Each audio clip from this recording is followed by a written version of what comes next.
शांति शांति शांति।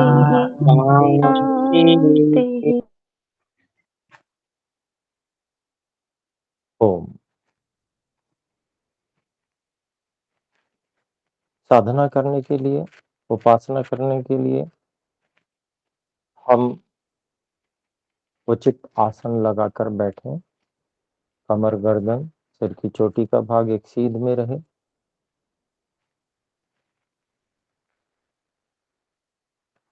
श्वास प्रश्वास की गति सामान्य रखें और धीरे धीरे पूरी तरह से स्वाभाविक हो जाने पर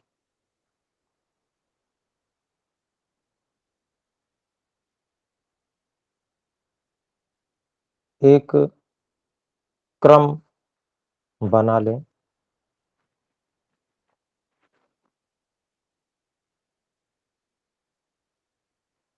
श्वास को धीरे धीरे भरना, पूरी तरह से भर के रोक लेना, कुछ देर रोकना और फिर धीरे धीरे श्वास को बाहर छोड़ना। पूरी तरह से बाहर हो जाने पर फिर कुछ देर रोकना। ऐसा क्रम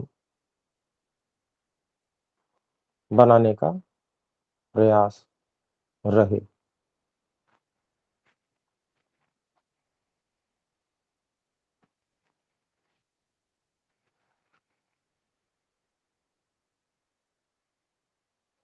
अन्नमय कोश पर विजय प्राप्त करने के लिए, ईश्वर की विशेष सहायता प्राप्त करने के लिए हम इस आसन में बैठे हैं। विचार पूर्वक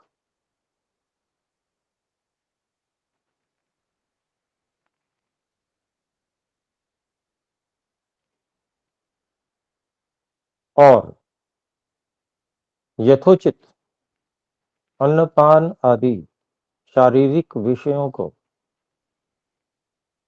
उपयोग करते हुए भी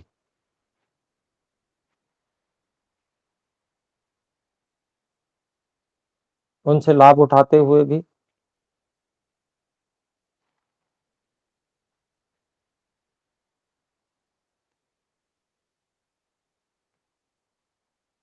उनके प्रति आकर्षण का भाव धीरे धीरे समाप्त करते जाना।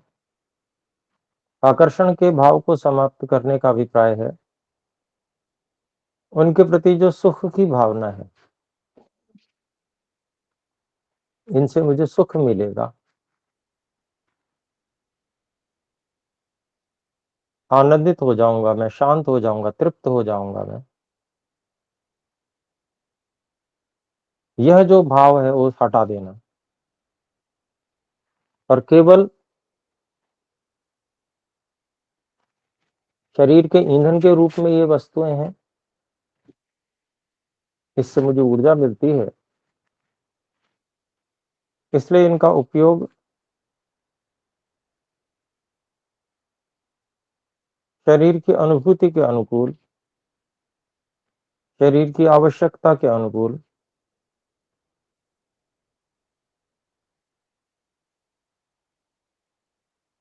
जो इच्छाएं उत्पन्न हो रही हैं उनको शरीर के हित की दृष्टि से अन्नमय कोश को पुष्ट बलवान बनाने की दृष्टि से वस्तुओं का सेवन करना, ऊर्जा प्राप्त करने की दृष्टि से प्राण को शक्ति मिले इस दृष्टि से अन्नपान आदि वस्तुओं का उपयोग करना, सुख की दृष्टि से नहीं करना।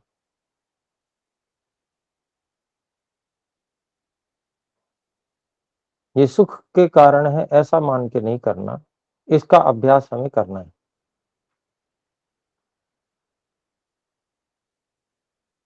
ये शरीर की अनुकूलता बनाए रखने में सहयोगी हैं। केवल इतनी मान्यता इनके प्रति रहनी चाहिए। शरीर की अनुकूलता बने रहना मात्र सुख नहीं है,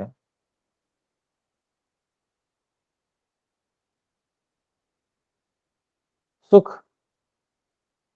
आनंद वह है जो व्यक्ति किसी सफलता को प्राप्त करने के बाद में अनुभव करता है।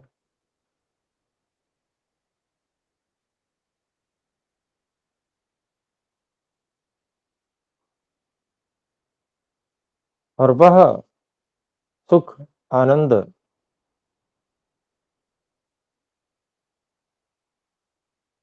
मुझे शुभ कार्यों को करके उसमें सफलता प्राप्त करके प्राप्त करना है।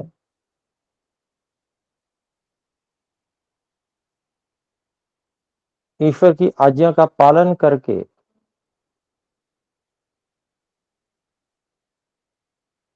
उस आनंद को, सुख को मुझे प्राप्त करना है।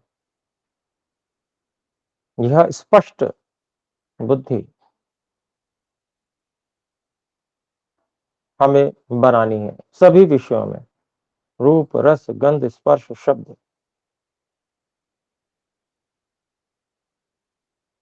इन सभी विषयों में एक एक विषय को हमको उठाना है जो शरीर के स्तर पर उपयोग में आते हैं और उनकी उपयोगिता जिस रूप में वास्तव में है, उसकी उपयोगिता उसी रूप में केवल समझनी है। उससे अधिक सुख के लिए रूप रस गंध स्पर्श शब्द किसी भी विषय को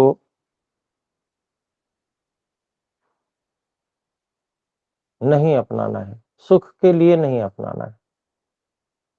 केवल शरीर की अनुकूलता बनी रहे, शरीर अधिकाधिक सामर्थ्य से हमारे सभी उत्तम कार्यों में ईश्वर की आज्ञा पालन करने में सहयोगी बना रहे, इस दृष्टि से इन विषयों का हमें ग्रहण करना है, उपयोग करना है, आकर्षण की दृष्टि से नहीं करना है। आकर्षण हमारा सदा ईश्वर की आज्ञा के पालन में बना रहना चाहिए, ईश्वर की उपासना में बना रहना चाहिए और ईश्वर के दिए गए ज्ञान विज्ञान को प्राप्त करने में बना रहना चाहिए। ईश्वर के दिए हुए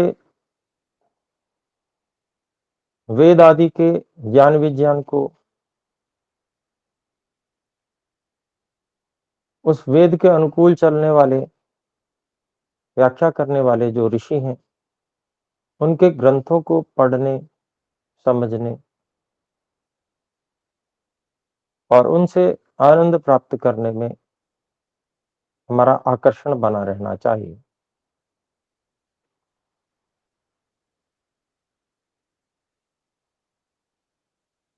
तो हमारे ज्ञान, कर्म और उपासना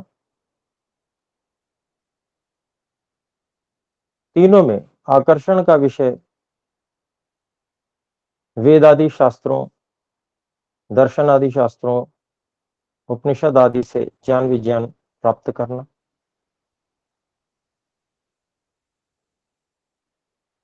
ईश्वर की आज्ञा के अनुकूल कर्मों को करके उसमें सफल होकर परोपकार आदि कार्यों से सुख आनंद को प्राप्त करना और साक्षात ईश्वर की उपासना के लिए ध्यानावस्थित होकर ईश्वर से उत्तम ज्ञान की प्राप्ति के लिए प्रयास करना, चिंतन करना और उससे प्राप्त ज्ञान को नए नए ज्ञान को, नई नई ऊहा को प्राप्त करके आनंदित होना, इनके प्रति हमारा आकर्षण अधिक से अधिक बढ़ता जाए, इसके लिए अपने को प्रयास करना है। यदि हम ऐसा प्रयास करते हैं तो हमारा प्राण हमारे अनुकूल चलेगा,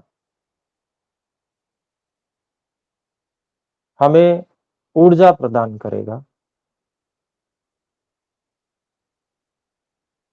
प्राण शक्ति बढ़ती जाएगी, प्राण मन को अनुकूलता प्रदान करेगा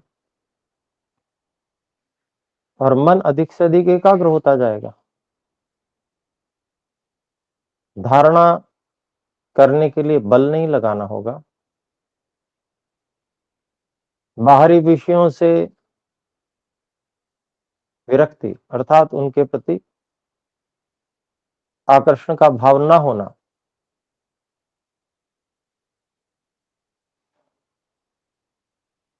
ये स्थिति प्राप्त होने से स्वतः ही मन एकाग्र हो जाएगा, अंदर की ओर मुड़ जाएगा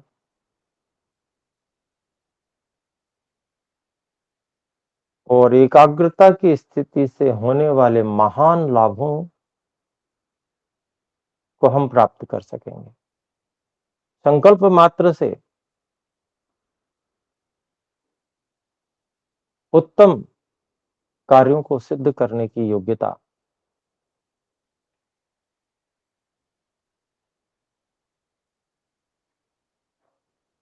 सामष्टिक प्राण के प्रवाह को दिशा देने की योग्यता एकाग्रता के माध्यम से हमारे अंदर प्रभु की कृपा के रूप में विकसित होगी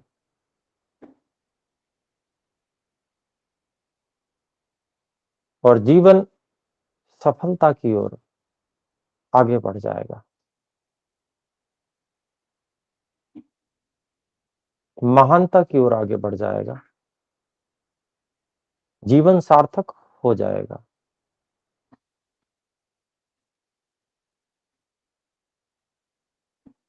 परमात्मा की कृपा का निरंतर अनुभव, विशेष कृपा का निरंतर अनुभव होगा। बहुत ही विशेष स्थिति है, सामान्य व्यक्ति इसकी कल्पना भी नहीं कर सकता। इसमें कितना आनंद है, कितना आत्मविश्वास है,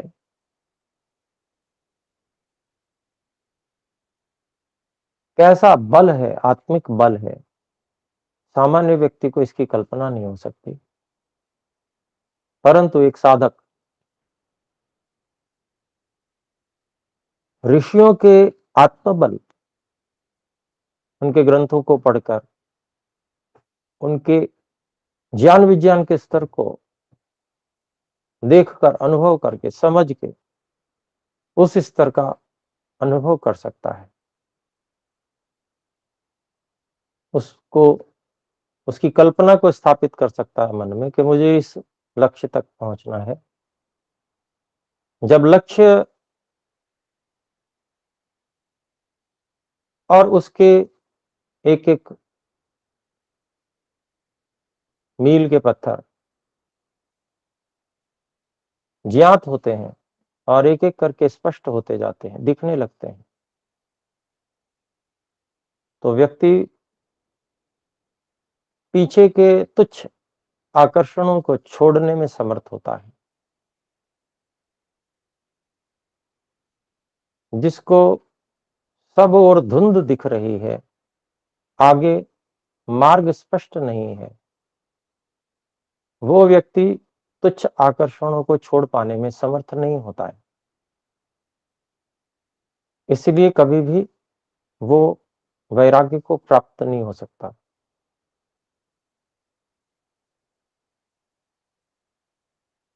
तुच्छ आकर्षणों को छोड़कर उत्कृष्ट आकर्षण, जो ज्ञान, कर्म और उपासना में हमने बात की, उन आकर्षणों को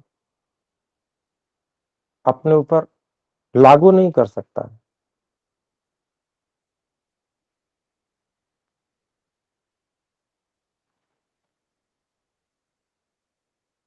तो हमें ऋषियों के जीवन, उनकी सामर्थ्य,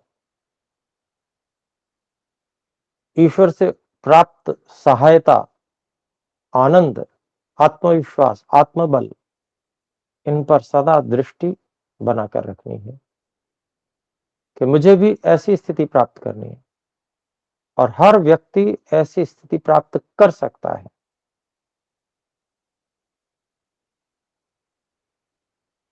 जब ये दृष्टि बनी रहती है तो तुच्छ जो इंद्रियों के आकर्षण हैं, उनसे मन हटाना सरल हो जाता है।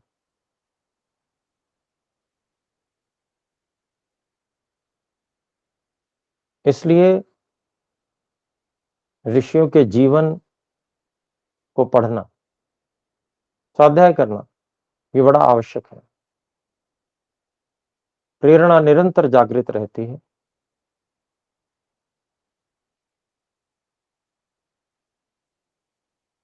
ऋषियों के जीवन में जो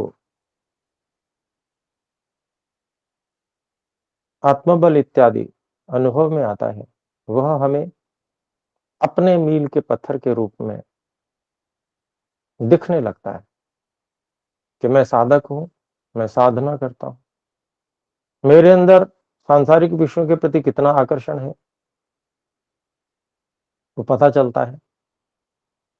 उस आकर्षण को किस प्रकार से मैं समाप्त कर सकता हूं, वो भी समझ में आने लगता है कि वास्तव में इनका उपयोग किस सीमा तक मुझे करना है, उससे कितना लाभ होगा। केवल लाभ लाभ उठा लेना, उससे होने वाली हानि, वीर्य आदि धातुओं की अधोगति, उससे व्यक्ति बच जाता है, साधक बच जाता है। और इन धातुओं से जो जो ओज, ऊर्ध्व गति प्राप्त होती है, उसका सदुपयोग एकाग्रता को प्राप्त करने में कर लेता है।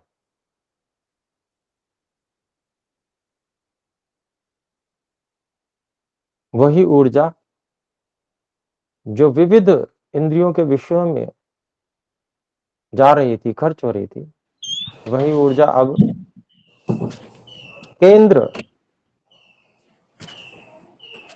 धारणा केंद्रों पर व्यय होने लगती है।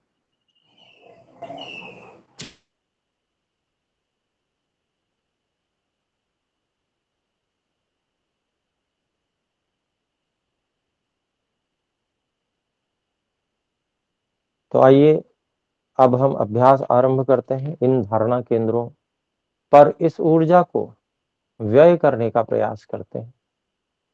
जितनी भी ऊर्जा इंद्रियों के आकर्षणों में थी, वो सारी की सारी ऊर्जा हमने उन आकर्षणों से हटा ली है।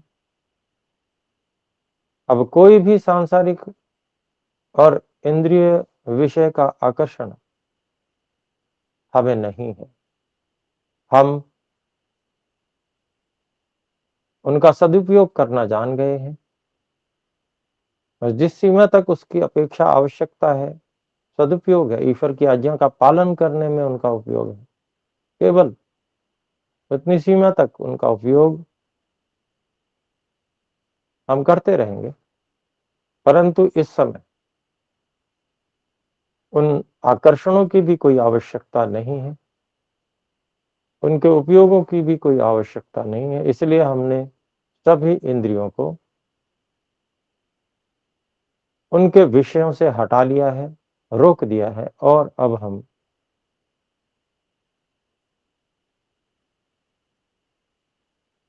भूह प्राण केंद्र पर केंद्रित हो गए हैं। हे परमात्मा, आप सर्वत्र व्यापक और इस भू प्राण केंद्र पर भी आप उपस्थित हैं। न केवल उपस्थित, बल्कि आपकी ही सबसे अधिक महत्ता है। आपकी सहायता के बिना मैं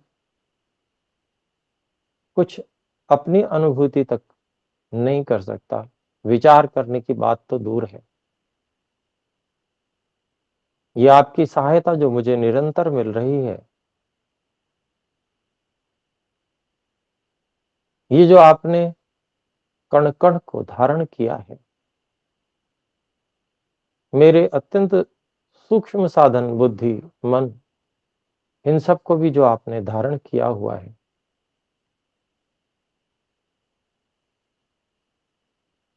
और मेरे लिए इनका आप संचालन कर रहे हैं। इन सब अत्यंत महत्वपूर्ण कार्यों के लिए हे परमात्मा, मैं आपका बहुत अधिक धन्यवाद करता हूँ, हार्दिक धन्यवाद करता हूँ। मैं आपके प्रति अत्यंत कृतज्ञ हूँ, हे प्राणों के भी प्राण, मेरे लिए प्राणों को धारण करने वाले हे परमात्मा।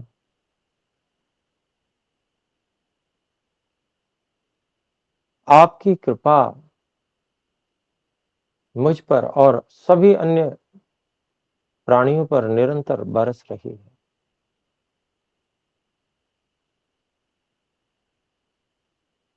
अपने निकट, अपने अंदर बाहर आपको पाकर, आपको जानकर मैं आपके प्रति अत्यंत प्रेम से भर गया हूँ। मैं आपके प्रति कृतज्ञता से अत्यंत आप्लावित हो गया हूँ।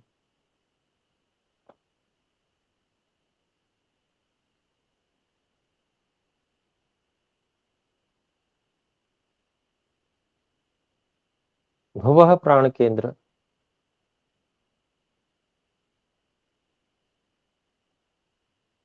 यह भुवः प्राण केंद्र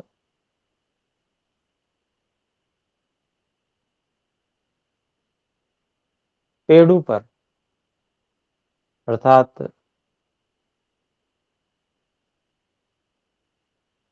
मूलेंद्रिय और नाभि के बीच में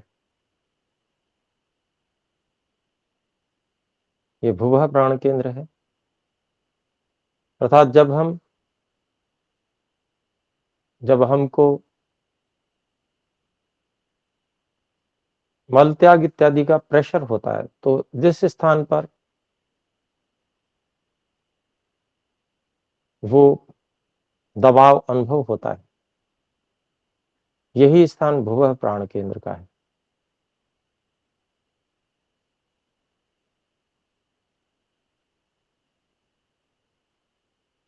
ये सब दुखों को नष्ट करने वाले, सब दुखों से हम प्राणियों को छुड़ाने वाले परमात्मा, आप व्यापक होकर अनंत सामर्थ्य से हम सब प्राणियों के लिए एक साथ दुखनाश का कार्य कर रहे हैं।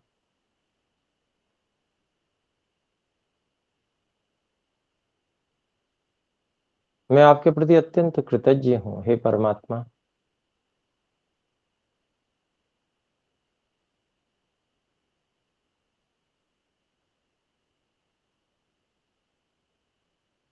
स्व प्राण केंद्र, ये स्व प्राण केंद्र नाभि पर, ये नाभि से किंचित ऊपर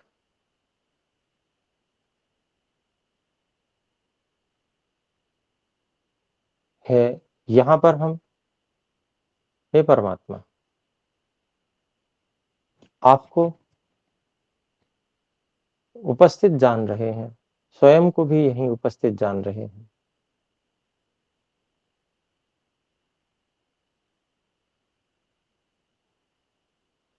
आप आनंद स्वरूप हैं और अपने उपासकों को सब प्रकार के सुखों को देने वाले हैं।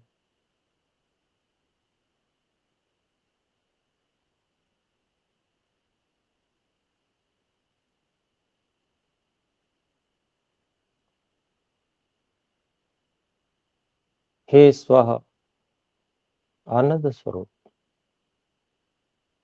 सब सुखों के दाता, सभी अनुकूलताएं, सुख, आनंद सब आपसे प्राप्त हो रहा है।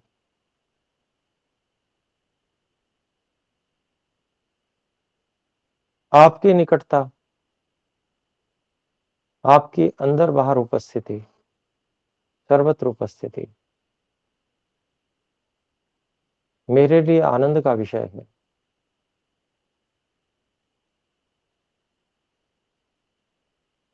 आपकी निकटता को अनुभव करके मैं बहुत ही प्रसन्न हो रहा हूँ। हे परमात्मा, आपका बहुत बहुत धन्यवाद।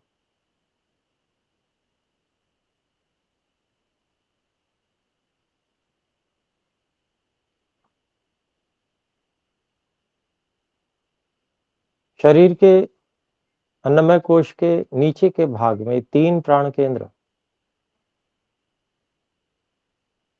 भूः भुवः स्वः। शरीर अन्नमय कोश के बिल्कुल मध्य में एक प्राण केंद्र,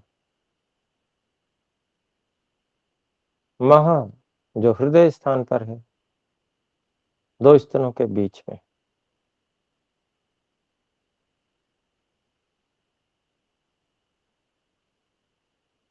और शरीर के ऊपर के भाग में फिर से 3 प्राण केंद्र,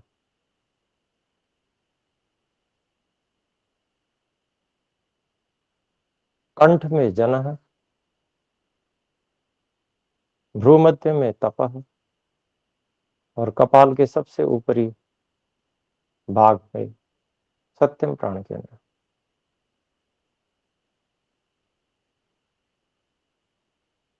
नीचे की तरफ 3 प्राण केंद्र, मध्य में 1 प्राण केंद्र और ऊपर की तरफ फिर 3 प्राण केंद्र।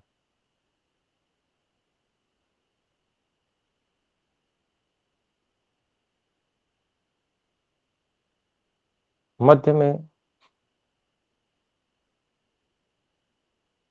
महा प्राण केंद्र।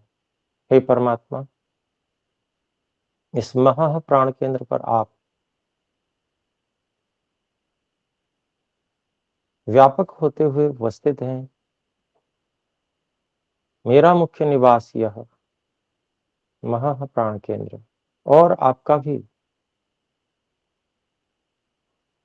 यहाँ विशेष अनुभव भावनात्मक रूप से, भावों के माध्यम से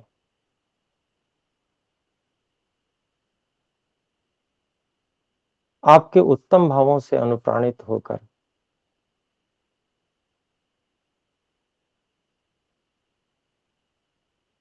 मैं करता हूँ। आप व्यापक होकर सर्वत्र जो हम प्राणियों के लिए उपकार के भाव से युक्त हैं, एक एक क्षण में आप निरंतर हम पर उपकार कर रहे हैं। यही आपकी महानता है। अत्यंत उत्कृष्ट भाव, अत्यंत प्रेम का भाव, अत्यंत हित का भाव, हे परमात्मा, आप में सदा विद्यमान है। मैं भी आप जैसे ही भावों से युक्त सदा रहूं। क्षण मात्र के लिए मैं किसी विपरीत भाव को न लाऊं। हे परमात्मा, आपकी कृपा निरंतर मुझ पर बरस रही है और मैं आप ही की तरह उत्तम भावों से युक्त हूँ।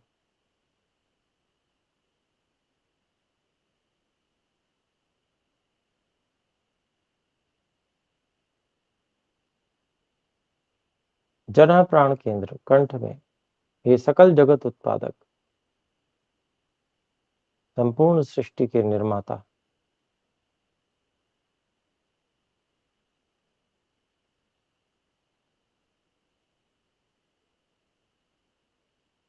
जन प्राण केंद्र पर आप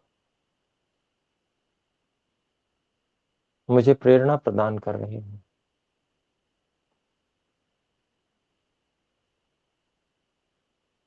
आप ही की तरह मैं भी अन्य प्राणियों के लिए उत्तमता का उत्पादन करूं।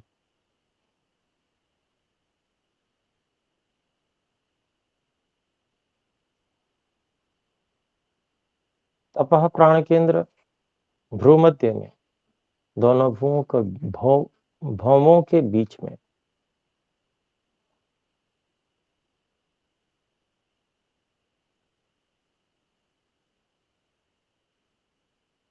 हे अनंत सामर्थ्यवान, अनंत शक्तिशाली परमात्मा,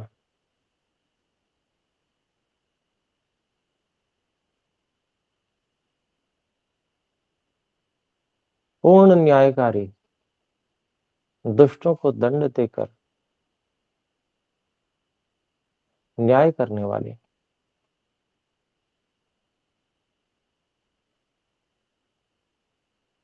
और सभी क्लेशों को भस्म करने के लिए उत्तम बल,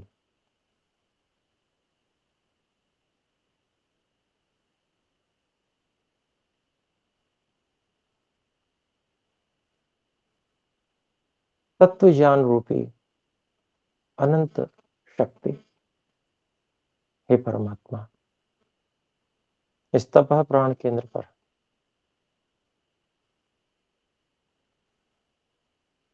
आपको आपकी महान शक्ति से, महान तत्व ज्ञान से अनुभव करता हुआ आपका सानिध्य, आपकी निकटता, आपकी शरण प्राप्त करता हुआ मैं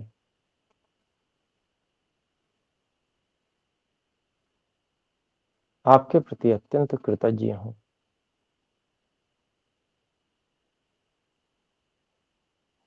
कि जब मैं आपके इस तत्व ज्ञान रूपी बल को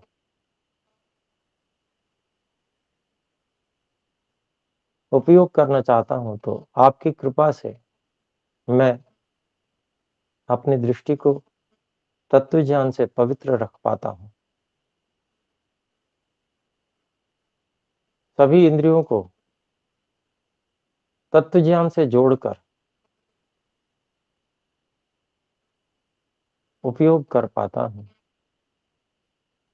इसके लिए मैं आपका अत्यंत कृतज्ञ हूं।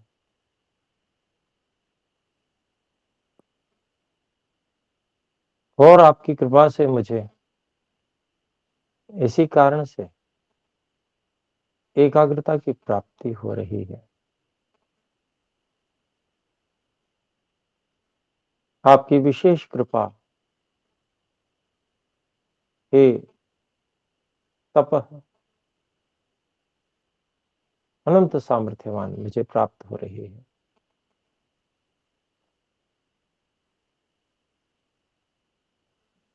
सत्यम प्राण केंद्र,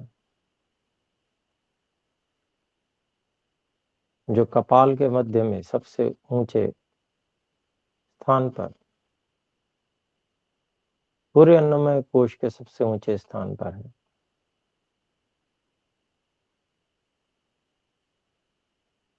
हे परमात्मा, आप सत्य स्वरूप अविनाशी,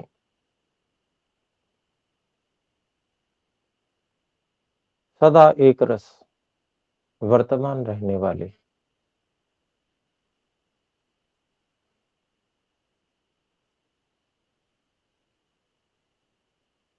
मुझे सदा सत्य के लिए प्रेरित करते हैं।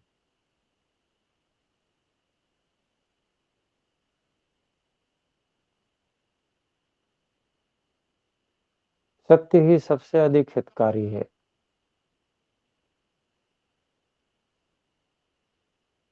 मैं इस सत्य को धारण कर सकता हूं आपकी कृपा से,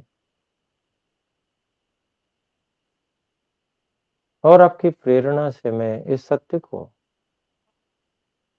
धारण कर रहा हूं।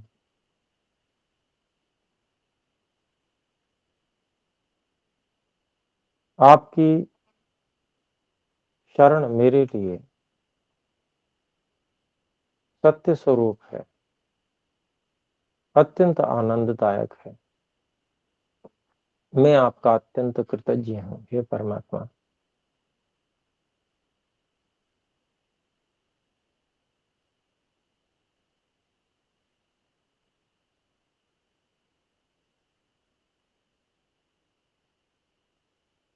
आपका बहुत-बहुत धन्यवाद करता हूँ।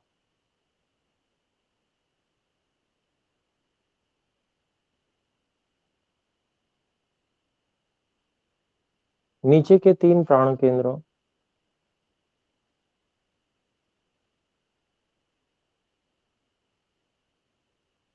को जप वाक्य के रूप में उपयोग करते हुए भावा भावों को परमात्मा के प्रति अभिव्यक्त करते हुए एकाग्र होकर धारणा केंद्रों को परिवर्तित करेंगे। फिर मध्य में और फिर ऊपर के 3 प्राण केंद्रों पर भी वही कार्य। मंत्र का जप चलेगा, भावना प्राण केंद्र पर परमात्मा के प्रति समर्पण की और शब्दों के अर्थ के अनुरूप भाव बनाए रखने का प्रयास हम करेंगे।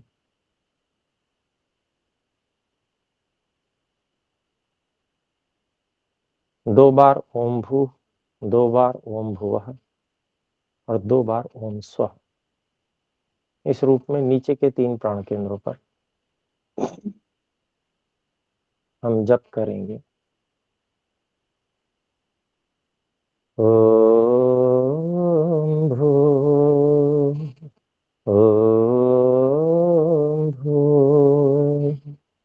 ओम भुवः, ओम भुवः, ओम स्वः, ओम स्वः,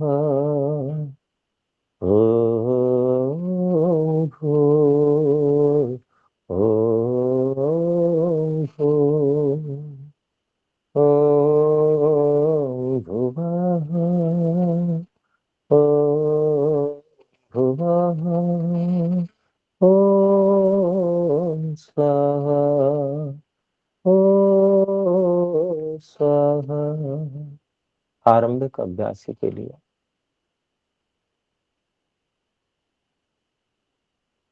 अर्थ का भाव बनाना, समर्पित रहना, कृतज्ञ होना, जप, ये सब कार्य एक साथ कठिन होते हैं, इसलिए गति को कम करके हम जप करते हैं, तो हम सभी कार्यों को धीरे-धीरे जोड़ पाते हैं। प्रयास करेंगे थोड़ी गति कम करके जप करने का।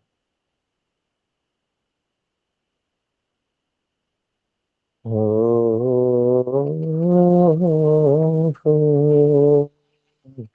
ओम भू, ओम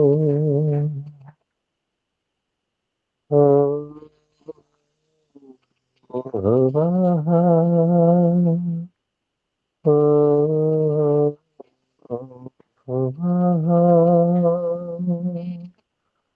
ओम स्वः, ओम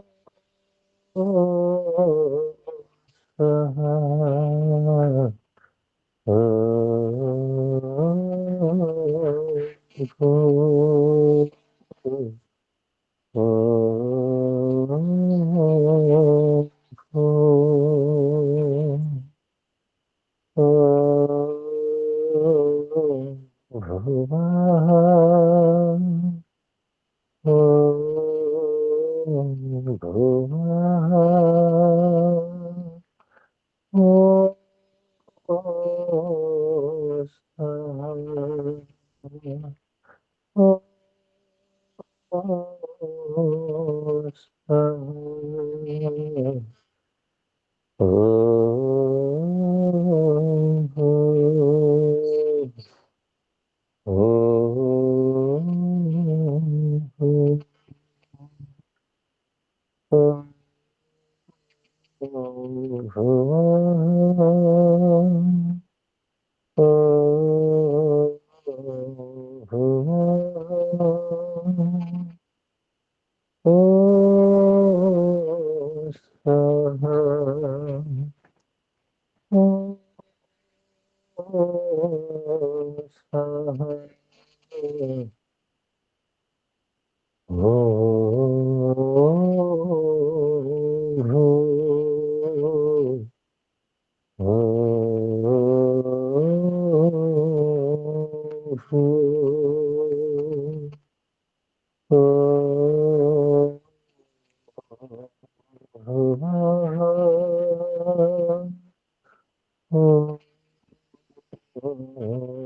स्वाहा भूः जैसे जैसे भावना समर्पण बनता रहे, ऐसे ऐसे गति को धीरे धीरे बढ़ा सकते हैं।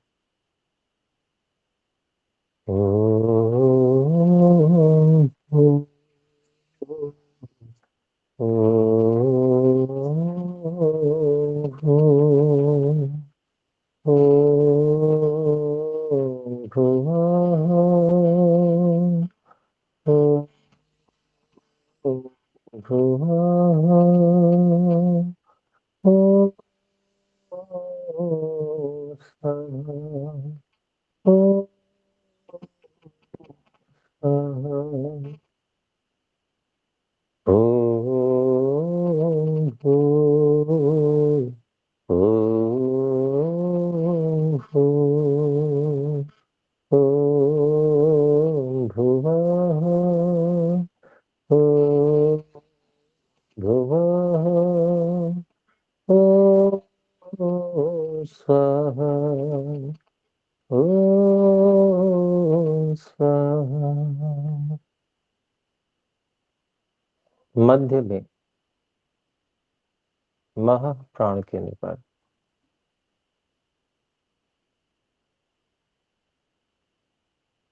जप करेंगे। ओम महा ओम महा ओम महा महा ओम महा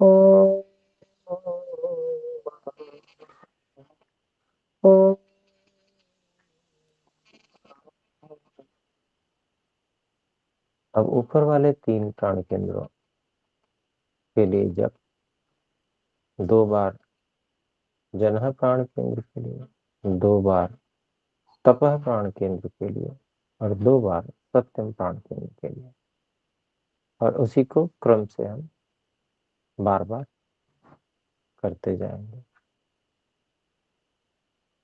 ओम जनः ओम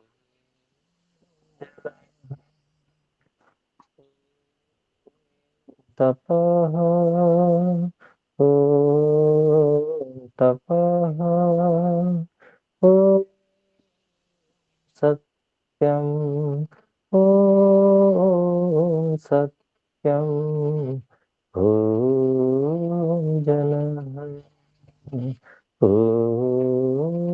जनः ॐ तपः ॐ तपः ॐ सत्यम् ॐ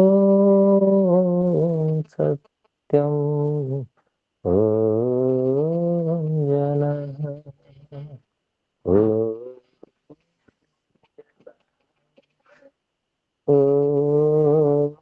तपः तपः ॐ सत्यम् ॐ सत्यम्। यदि हमें भावना बनाने में, समर्पण रखने में कठिनाई है तो उसको हम थोड़ी धीमी गति से कर सकते हैं।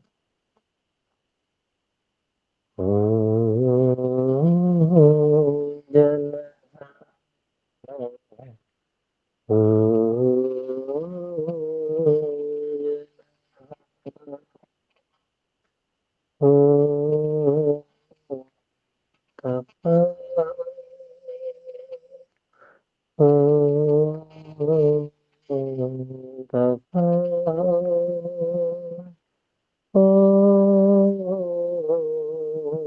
सत्यम्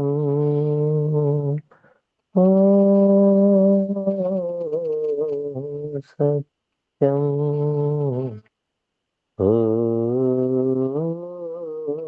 जनः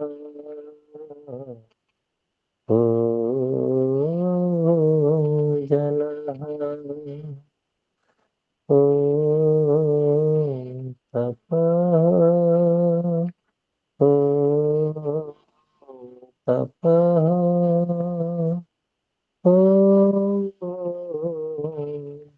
सत्यम्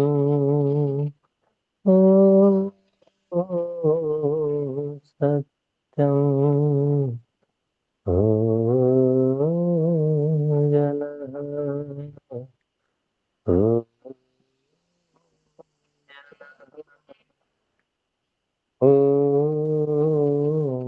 तपः तपः सत्यम्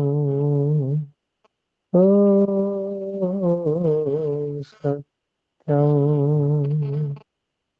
जैसे जैसे भाव बनता जाए, स्पष्टता आती जाए, ऐसे ऐसे गति को बढ़ा सकते हैं।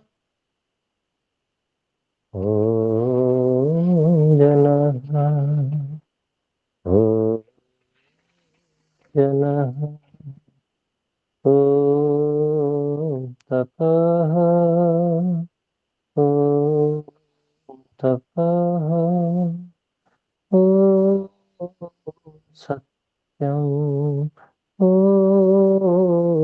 सत्यम् ॐ जनः ॐ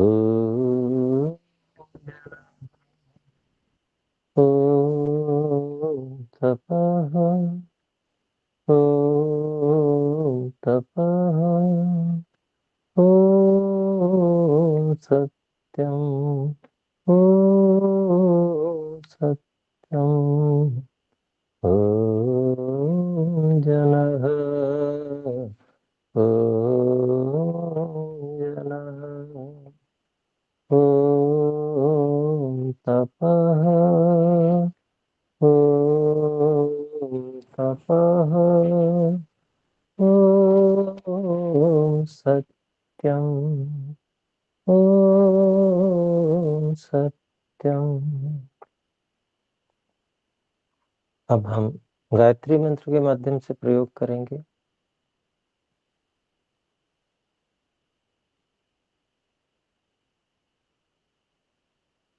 जैसे हमने अभ्यास किया हुआ है, भूः पर भू प्राण केंद्र पर, भुवः पर भुवः प्राण केंद्र पर, स्वः पे स्वः प्राण केंद्र पर, तत्सवितुः पर महः प्राण केंद्र पर, वरेण्यम पर, जनः प्राण केंद्र पर, भर्गो देवस्य धीमहि तपः प्राण केंद्र पर, धियो यो नः प्रचोदयात् सत्यम प्राण केंद्र पर।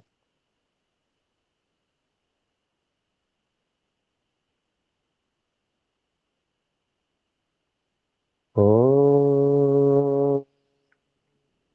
भू भुवः स्वः तत्सवितुर्वरेण्यं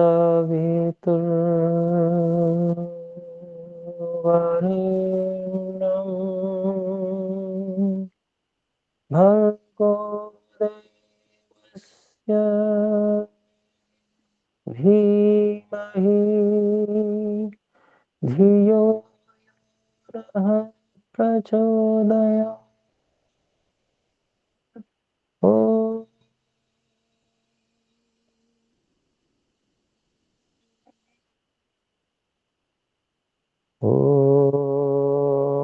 भो भुवः स्वः तत्सवितुर्भर्गो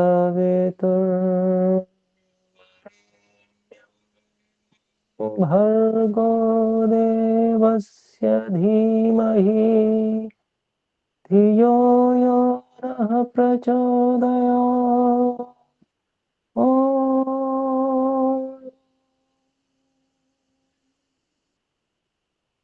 थोड़ा नीचे स्वर से आरंभ करते हैं। ओम भूर्भुवः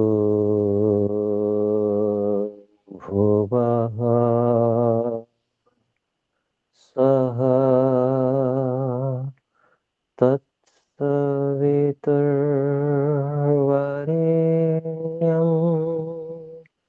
भर्गो देवस्य धीमहि धियो यो नः प्रचोदयात्।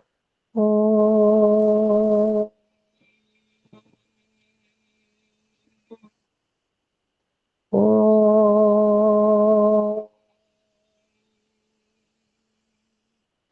धियो यो नः प्रचोदयात् भर्गो देवस्य धीमहि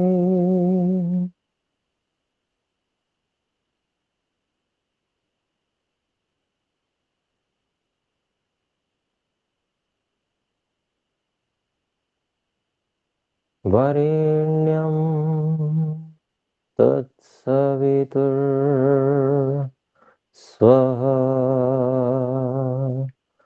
भुवः भूः ॐ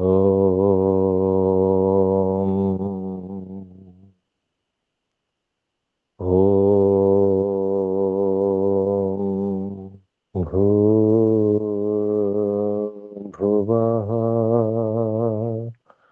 स्वः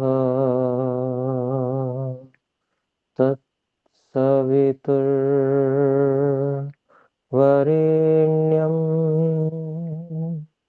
भर्गो देवस्य धीमहि धियो यो नः प्रचोदयात्। ॐ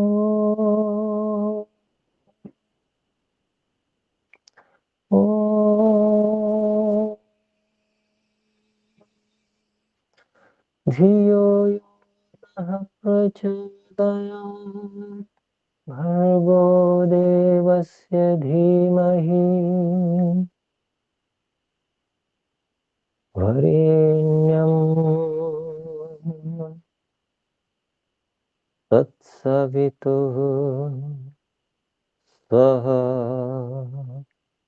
भुवः भूः ॐ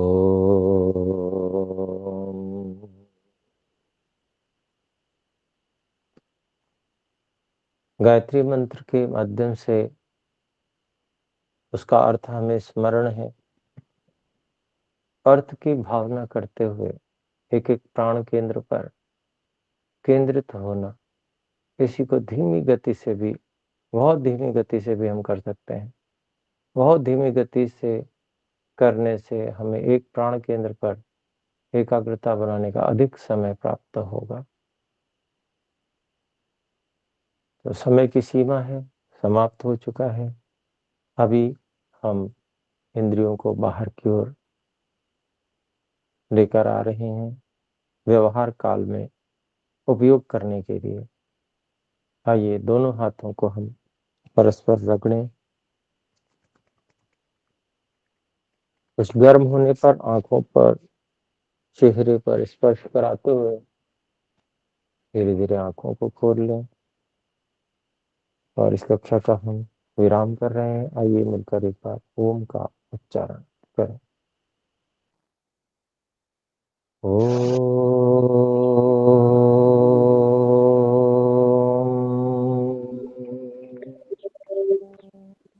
सभी को सादर सादर नमस्ते। नमस्ते। सादर नमस्ते गुरु जी। नमस्ते, प्रणाम आचार्य जी।